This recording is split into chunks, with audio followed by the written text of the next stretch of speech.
සුබ දවසක් කියලා පිළිගන්නවා ඩයමන්ඩ් ප්ලාන්ට්ස් එක්ක එකතු වෙලා ඉන්න ඔයගොල්ලෝ හැමෝම.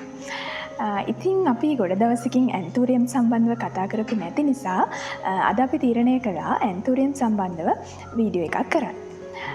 ඉතින් අද මම ඔයාලට කියලා දෙන්න යන්නේ බොරළු වෙනුවට ඇන්තූරියම් වල මාධ්‍ය සකස් කරගන්න ඔයගොල්ලෝ දන්නවා අපි නිතරම බොරළු භාවිතා කරනවා.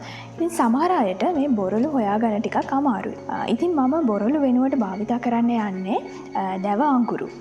ඉතින් මේ කාලෙදී හැමෝගෙම ගෙවල් වල හොයාගන්න පුළුවන් දෙයක් තමයි මේක. මොකද මේ ගෑස් ප්‍රශ්නෙත් එක්ක හැමෝම දරලිප් වලට මාරු වුණා. ඉතින් ඒ නිසා ගොඩ දෙනෙක්ට මේක පහසුවෙන් හොයාගන්න පුළුවන් අමුද්‍රව්‍යයක් විදිහට මේ අඟුරු හඳුන්වන්න පුළුවන්. ඉතින් මේ අඟුරු භාවිතය ගැන කතා කරොත් එහෙම බොරළු වලට සාපේක්ෂව අඟුරු භාවිතා කරාම අපිට වැඩි වාසිය අත් කරගන්න පුළුවන් ඇන්තූරියම් වගාවේදී.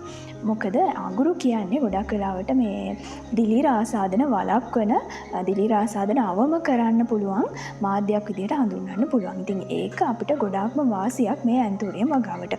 ඉතින් ඒ වගේම තමයි තවත් වාසියක් තමයි මේ බොරළු භාවිතා කරලා අපි හදාගන්න මාධ්‍ය ගොඩක් සැහැල්ලුයි. ඉතින් ඒ නිසා අපි මල් පෝච්චි අපිට හැන්ඩල් කරන්න ගොඩක් ලේසියි. මොකද ගොඩක් බර අඩුයි මේ අඟුරු භාවිතා කරලා හදාගන්න මාධ්‍ය. ඉතින් ඒකත් අපිට ලොකු වාසියක් වෙනවා මේ බොරළු වෙනුවට අඟුරු භාවිතා කිරීම.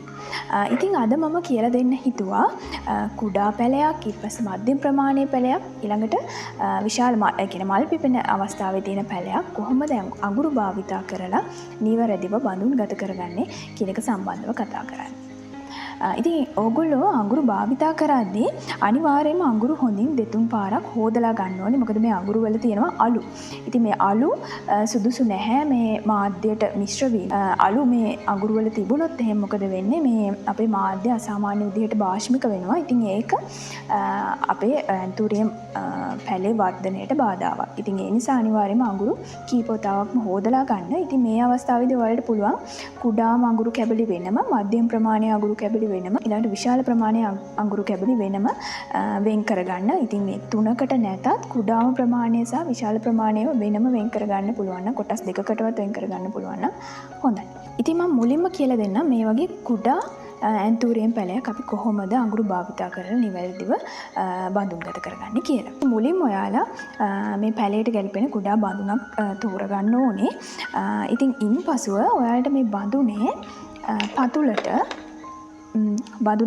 මේ සිදුරු විවෘත කරගෙන බඳුනේ පතුලට අපිට පුළුවන් එක ලේ එකක් වෙන විදිහට මේ අඟුරු කැබලි එකතු කරගන්න. මෙන්න මේ විදිහට එක ලේ එකක් හිටින විදිහට අපිට මධ්‍යම ප්‍රමාණයේ අඟුරු කැබලි මේට එකතු කරගන්න පුළුවන්.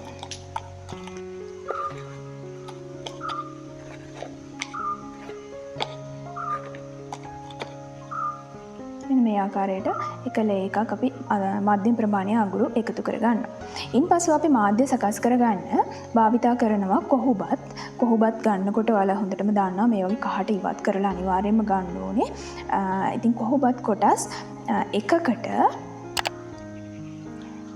මෙන්න මේ වගේ කුඩා අඟුරු කැබලි, ඒ කියන්නේ සෙන්ටිමීටර් භාගෙ විතර කුඩා අඟුරු කැබලි කොටස් භාගයක් මම මේකට එකතු කරගන්නවා.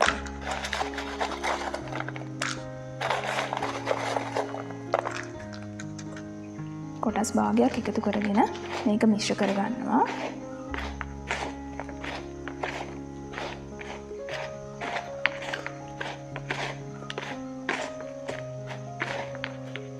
දැන් මේ සකස් කරගත්ත මාධ්‍ය මම ඉන්පසු මේ ආකාරයට බඳුනට එකතු කරගන්නවා.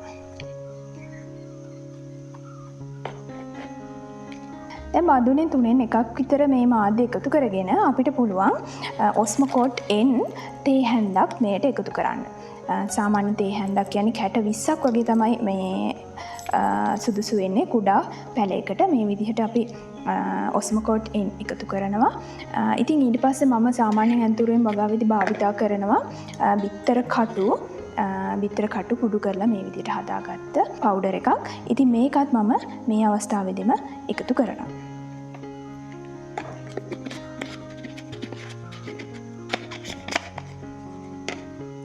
ඉතින් ඉන්පසුව අපි කොකෝ ප්ලස් සාමාන්‍යයෙන් මේ කැට ටික වැහෙන නොහැසෙන ගානට යාන්තමට මේ විදිහට එකතු කරනවා. කොකෝ ප්ලස් වල වෙනස ඇත්තටම මේ කොහොබත්ම තමයි. හැබැයි මේකේ ගොඩක් වෙලාවට අර මේ රූටින් හෝමෝන්ස් එහෙම ඇප්ලයි කරලා තියෙන්නේ. ඉතින් ඒක තමයි සාමාන්‍ය කොහොබත් වලට වඩා තියෙන වෙනස. ඉතින් මේ විදිහට අපි වැහෙන නොයසන ගානට මේ ලේ එකක් එකතු කරලා දැන් අපිට පුළුවන් මේ පැලේ මේ විදිහට වෙන් කරගන්න.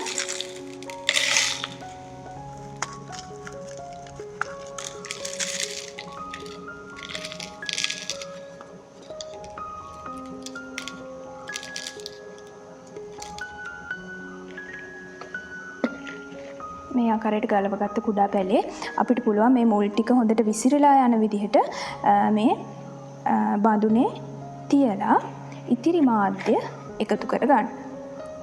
ඉතින් මේ කුඩා කොළ මාධ්‍යයට යට වෙන්න දෙන්න එපා.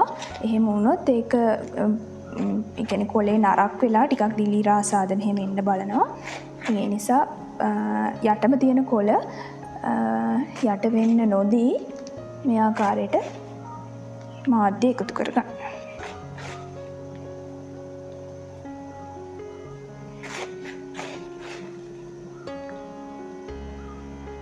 දැන් ඔබට ඩ්‍රෙසින් එකක් විදිහට කොකෝ ප්ලස් නැවත ලේ එකක් මේ විදිහට එකතු කරගන්න පුළුවන්. අපි මාධ්‍ය පුරවා ගැනීමෙන් අනතුරු අපි ඉහළට මාධ්‍ය පුරව ගන්න නැහැ. ඔයාලා ඒක දන්නවා. පොට් එකේ සාමාන්‍යයෙන් ඉඩක් තියලා තමයි මාධ්‍ය පුරවා ගන්න.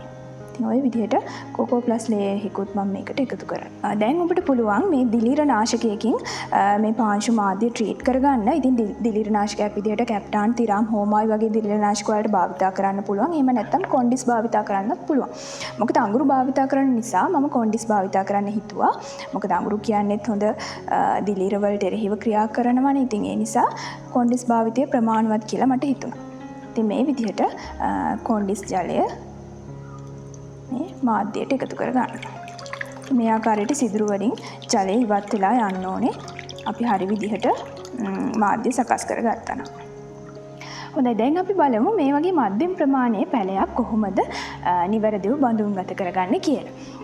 ඉතින් මුලින්ම ඔයාලා සුදුසු පොට් එකක් බඳුනට සුදුසු පොට් එකක් මේ විදිහට තෝරගන්න. ඉතින් ඒකේ සිදුරු විවෘත කරගන්න ඕනේ. ඉතින් ඔයාලා පරණ කියන්නේ කලින් පාවිච්චි කරපු බඳුනක් ගන්නවා නම් මේක හොඳට සෝදලා ඊට පස්සේ දිලීර නාශක වලිනුත් සෝදලා වේලලා ගන්න. අනිවාර්යයෙන්ම අලුත් බඳුනක් නම් සාමාන්‍යයෙන් දිලීර නාශක වලින් සේදීමත් අවශ්‍ය නැහැ. සාමාන්‍ය විදිහට සෝදලා ගත්තාම ප්‍රමාණවත් වෙනවා. ඉතින් දැන් මේ බඳුනේ සිදුරු කලින් වගේම විවෘත කරගෙන මම පතුරට දානවා විශාල මේ අඟුරු කැබලි ටිකක් සාමාන්‍යයෙන් ඉස්සෙල්ලා වගේම තනි ලේ එකක් වෙන විදිහට මේ විශාල අඟුරු කැබලි එකතු කරනවා. එහෙම නැත්නම් අර සිදුරු ආවරණය වුණත් ප්‍රමාණවත්. ඉතින් ඉන්පසුව මධ්‍යම ප්‍රමාණයේ කැබලි ටිකකුත් මේ විදිහට එකතු කරගන්නවා. ඒකත් සාමාන්‍යයෙන් තනි ලේ එකක් වෙන විදිහට එකතු කරගත්තාම ප්‍රමාණවත්. ඉතින් ඉන්පසුව මම පොල් එලි කැබලි භාවිතා කරනවා. සාමාන්‍යයෙන් මධ්‍යම ප්‍රමාණයේ හෝ කුඩා පොල් එලි කැබලි තමයි මේකට මම යොදාගන්නේ. ඉතින් මේ පොල් එලි ගනිද්දිත් ඔයාලා දන්නවා මේවා හොඳට කහට ඉවත් කරලා ගන්න ඕනේ. එහෙම නැත්නම් මේකේ ආම්ලික බව වැඩි හින්දා මේ මුල් වලට හානි වෙලා පැලේ මැරෙන්න පුළුවන්. ඉතින් ඔයාලා දන්නවා මේක සාමාන්‍යයෙන් දවස් 3ක්වත් වතුරේ පොඟවලා දවසින් දවස වතුර මාරු කරන්න ඕනේ.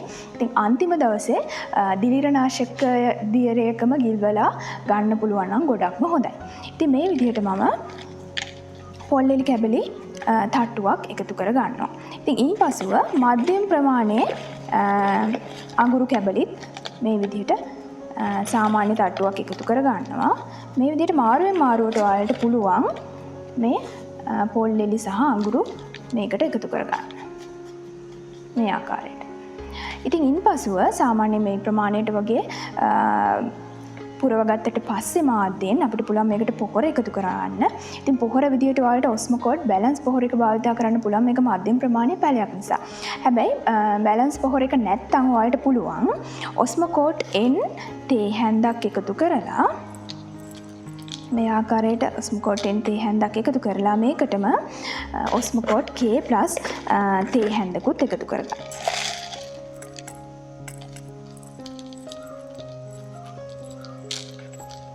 දැන් මම කලින් වගේම පෙරකටු පවුඩර් එකත් මේකට එකතු කරනවා.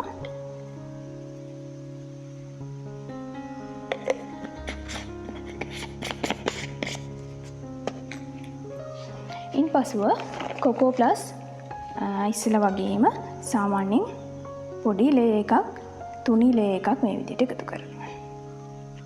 දැන් ඔබට පුළුවන් මේ පැලේ බඳුනෙන් වෙන් කරගන්න.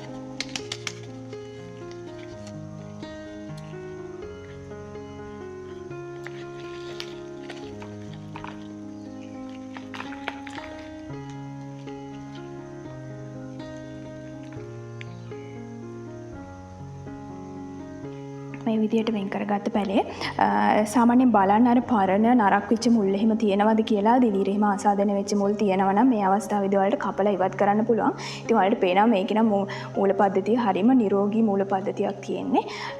ඉතින් ඒක ඇත්තටම රඳා පවතින්නේ අපි භාවිතා කරන මාධ්‍ය මත තමයි මෙයාලගේ නිරෝගී බව රඳා පවතින්නේ. මුල් පද්ධතියේ නිරෝගී බව.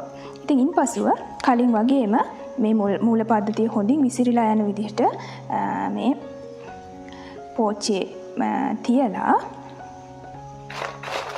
අපි අඟුරු කැබලි සහ පොල්ලෙලි කැබලි මාරුවෙන් මාරුවට එකතු කරගන්න.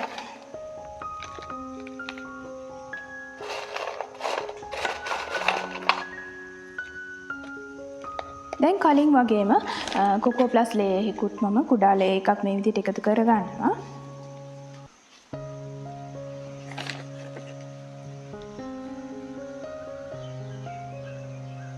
ඉන්පසුව පාංශු දිලිරනාශකයකින් මේ විදිහට ට්‍රීට් කරගන්න.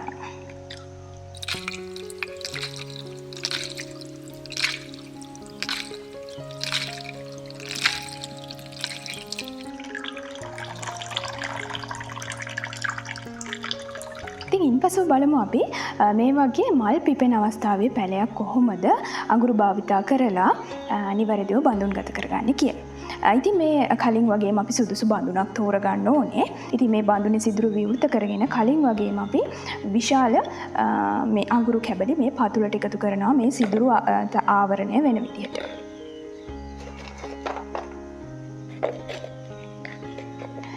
දැන් කලින් වගේම අඟුරු ලේ එකක් අපි භාවිතා කරනවා යටට. මේකට අපිට මධ්‍යම ප්‍රමාණය සහ විශාල ප්‍රමාණයේ අඟුරු කැබලි භාවිතා කරන්න පුළුවන්. ඉතින් මේ වගේ තනි ලේ එකක් අපි පුරව ගන්නවා. ඉන්පසුව මේ සඳහා මම පොල්ලෙලි කැබලි ගන්නකොට මේ වගේ අඟලේ අඟල් එකමාරේ විතර විශාල පොල්ලෙලි කැබලි තමයි යොදාගන්නේ ලොකු ඇන්තූරියම් පැලයක් බඳුන්ගත කරගන්න. ඉතින් ඉන්පසුව මේ පොල්ලෙලි කැබලිත් ලේ එකක් මේ විදිහට එකතු කරගන්න.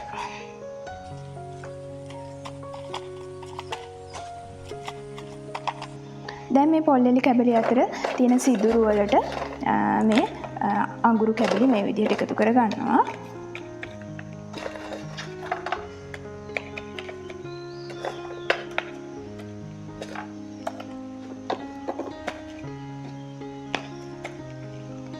මේ ආකාරයට අපි පොල්ලෙලි සහ අඟුරු එකතු කරගෙන දැන් අපි පැලේ ගලවගමු.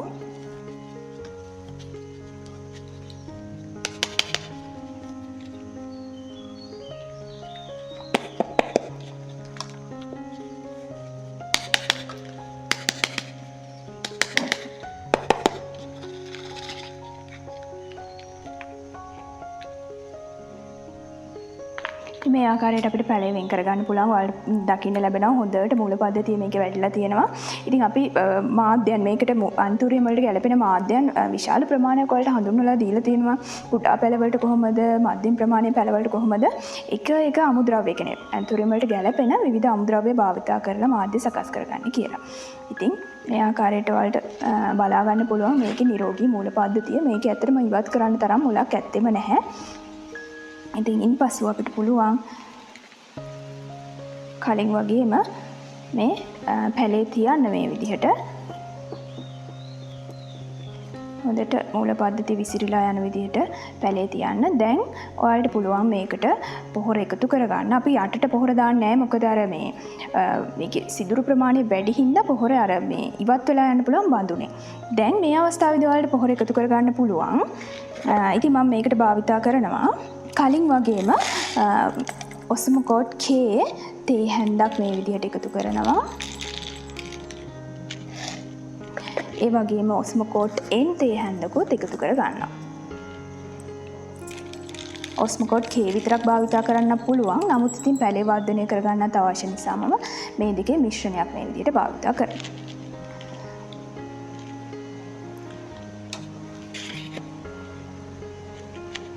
ඉන් පසුව අපි බිත්තර කටු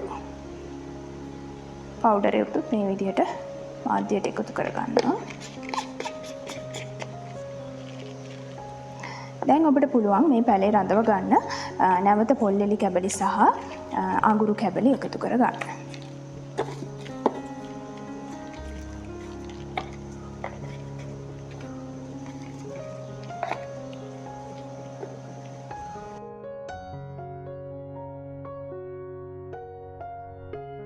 දැන් පෙර පරිදිම අපි මේ මාධ්‍යයට දිලිරනාශක දියර මේ විදිහට එකතු කරනවා. හොඳයි. ඉතින් ඔන්න ඔය ආකාරයට ඔයාලට පුළුවන් ඔයාලගේ ඇන්තූරියම් වගාව සඳහා බොරළු වෙනුවට ඔබේ නිවසේ අහක දාන අඟුරු භාවිතා කරන්න. ඉතින් මේ ආකාරයට මාධ්‍ය සකස් කරගෙන ඔයාලට පුළුවන් ඉතාමත් නිරෝගී ඇන්තූරියම් වගාවක් පවත්වාගෙන යන්න.